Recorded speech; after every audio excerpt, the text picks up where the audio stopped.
For a 19-year-old looking at today's real estate market, owning property feels like an absolute mathematical impossibility.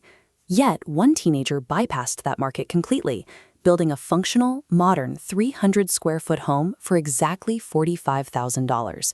She lives there entirely rent-free. This documented physical build transformed raw materials into a permanent residence through 4 months of consistent labor. To understand how those numbers actually work in today's economy, we need to audit this house dollar by dollar to see exactly which traditional housing costs were subtracted. The first major hurdle in any construction project is design. Hiring an architect to draft custom blueprints usually adds thousands of dollars before a single board is cut. She eliminated that fee by purchasing a pre-made tiny house floor plan from an online marketplace for roughly $300.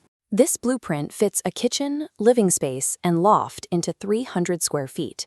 The ground floor uses extreme efficiency. Compact zones serve dual purposes, ensuring zero wasted space. A fixed staircase to the loft replaces a typical vertical ladder, creating a viable long-term home. Achieving a budget build of this scale requires applying proven, highly efficient design logic, rather than attempting to reinvent the way we live. Once the plans are set, the construction phase begins. Normally, paying contractor markups and professional labor will easily double the total cost of your building materials. The alternative used here involved 4 months of dedicated evenings and weekends, doing all the heavy lifting by hand. Even high-cost trades like plumbing and electrical were handled in-house. She replaced professional labor with hours of research and a persistent willingness to redo mistakes until they were correct.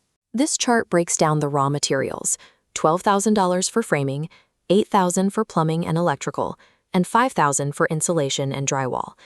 Adding remaining categories like appliances and siding brings the exact total to $45,000. This price tag resulted from standard material costs combined with the absolute subtraction of professional labor margins through relentless physical effort. But if we stop the audit here, we're ignoring a massive gap in the equation. We've accounted for design, materials, and labor, but we miss the ground everything sits on. The final and perhaps most significant subtraction in this project was the land cost, exactly $0. The house sits on a previously unused back corner of her parents' existing property. Buying a buildable plot of land in the current U.S. market would instantly double or triple the total cost of this project before the foundation is even poured. This reality counters the popular internet narrative that anyone can replicate this from scratch. Without land, the math changes completely. Backyard tiny homes are a fast, affordable path to home ownership, provided you already hold the ultimate unspoken prerequisite: access to family land.